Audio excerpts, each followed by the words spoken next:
What's up, YouTube? Georgia Silver Hunter back, and today we'll be hunting a $250 box of dimes. I've been watching on YouTube and Facebook, and a lot of people have been getting really lucky with dimes lately, and I was able to find this box at one of my local banks and just decided to grab it, even though I don't typically have a lot of luck.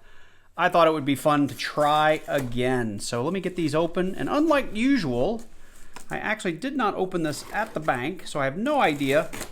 This could be all brand new nickels. Let's take a look together here. Looks like we're going to have some circulated dimes, which is good for us since we're going to hunt them. So with that, let's go ahead and jump into them.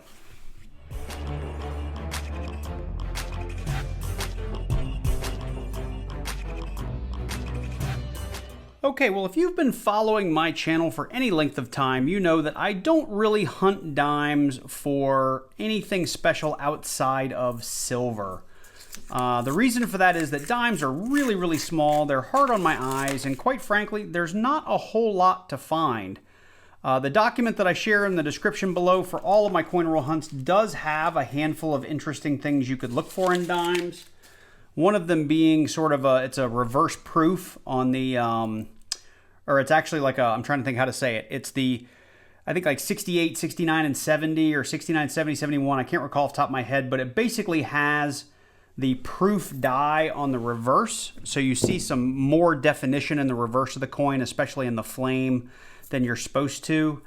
You find those pretty frequently. There's not a lot of value there unless they're in like pristine condition, which are pretty tough to come by. Outside of that, there's like a 1996 W that I don't know if I know anybody that's ever found one of those in the wild. Outside of that, there's just a bunch of low mintage ones you could look for. So for me, it's kind of silver hunting or nothing. And occasionally you'll find proofs as well. I do look for those. But right now we're just looking for that silver, which would be 1964 and earlier. I do run into people from time to time that say, "Oh, I have the 65 and it's a 40% dime." And unfortunately, you hate to break it to them, that is only true for $50. And I think we may have come across our first silver. So this could turn out to be a pretty good box. I'll hold it up here so you can see it. Down here on the end, we've got a solid silver line. And we do. We've got ourselves a 1962. I actually took two with me. Hang on. Peel that apart. We had a little gunk on there. We had ourselves a 1962 dime. Hopefully you guys can see the date. And we have a mint mark on the back. It is a Denver. So this is really rare for me to find a silver dime in bank wrapped rolls. It happens very, very rarely for me. So that's pretty exciting to know that we're just 3 rolls in and we are already on the silver. So I'm going to keep on going here. And I don't have a whole lot else to share with dimes other than what I've already told you. There just isn't much to talk about. So you're just looking for those 1964 and earlier. This is probably not the best way to silver hunt. $50 are by far the better coin to search if that's all you're going to do is silver hunt, just due to the weight of them. A silver dime's only worth, $1.50 or $2. I can't remember. I'll throw it up on the screen if I remember during editing. But they're still kind of it's a fun, quick hunt. And I'm glad I got this box now, knowing that we've got our 1 silver dime. So what I'm going to do from here is we will fast forward, maybe add a little bit of music so you guys can see me going through all of these coins. And if we happen to find anything, we'll slow things down and bring you back in.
right, well, we are 30 rolls in, and I have a complete mess here, so I'm going to go ahead and I'll do this off camera because I'm going to re-roll these as I go. But typically what I do is I kind of just scoop through them. I'm not looking for off-center strikes and those kinds of crazy things. I'm really just hunting for the silver.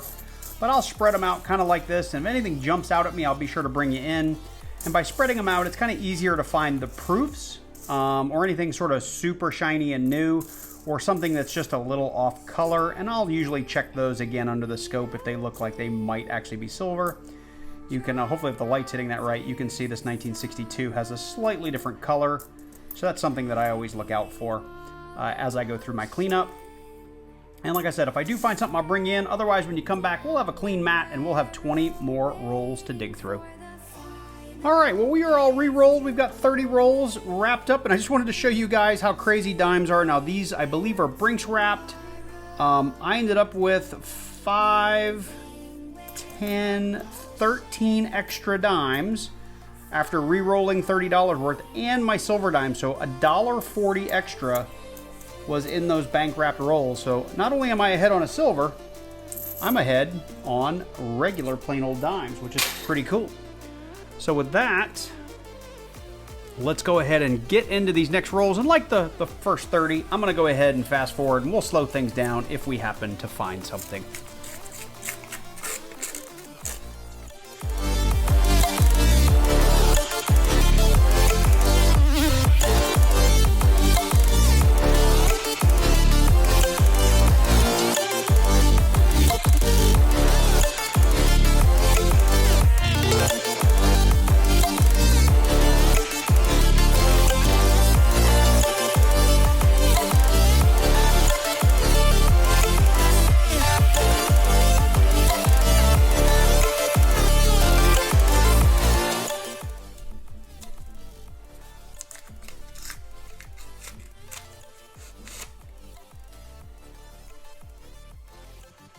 Alright, so we do have one interesting looking coin in here. As you can see, even in fast forward, this hasn't been a terribly exciting box, other than those first couple of rolls where we found some silver, which again is really unusual, honestly, for my hunts. But we've got one guy right here. Looks like all of the reading has been cut off, and it's super thick. 2007 P. I don't know if that's man-made or that was something from the mint. It looks like maybe it used to have reading on there, so somebody may have machined that off. But kind of a neat-looking dime. I'll put it aside. I'm not sure it's anything special, but we'll put it aside. So if you know something about that coin, let me know in the comments down below. While I got you in here, we may as well just do these last 3 rolls together. If I can manage to not have any more coin explosions and drop them all over the floor.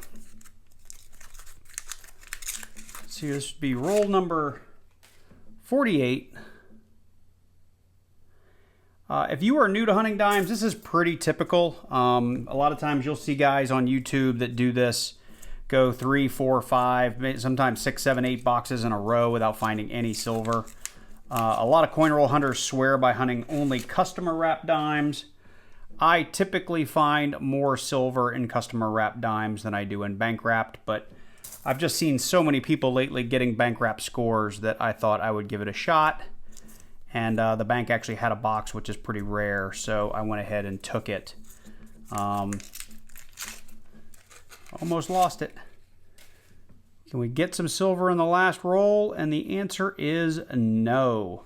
So what I'm going to do is, again, I'll go off camera and I'll go through these in case I missed anything. I have actually been trying to flip them over and at least look at the dates to see if there's anything cool to look at. So I did take a little bit longer than usual to get those last 30 rolls rewrapped. That's why I'm kind of doing it off camera, because I'm taking a little bit of extra time. But then we'll come back and do our really super quick wrap up, which I probably don't need to do, but in the nature of our video structure, we should go ahead and do that. So give me a few minutes for me, second for you, and we'll be right back. We have reached the end of our dime hunt. We've completely rewrapped the box. We did have really one, and I'll call it a half finds. This 1962 Denver 90% silver dime. Very excited to find, because as I said earlier in the video, I don't find a lot of silver dimes, so every one I find is pretty cool to me.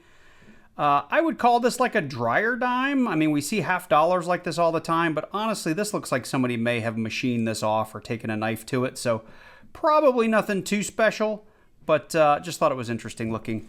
Outside of that, we did end up with 9 extra dimes outside of these two, so really, I guess 11 in the box, so not too bad. I made 90 cents on top of my, well, let's call it $1.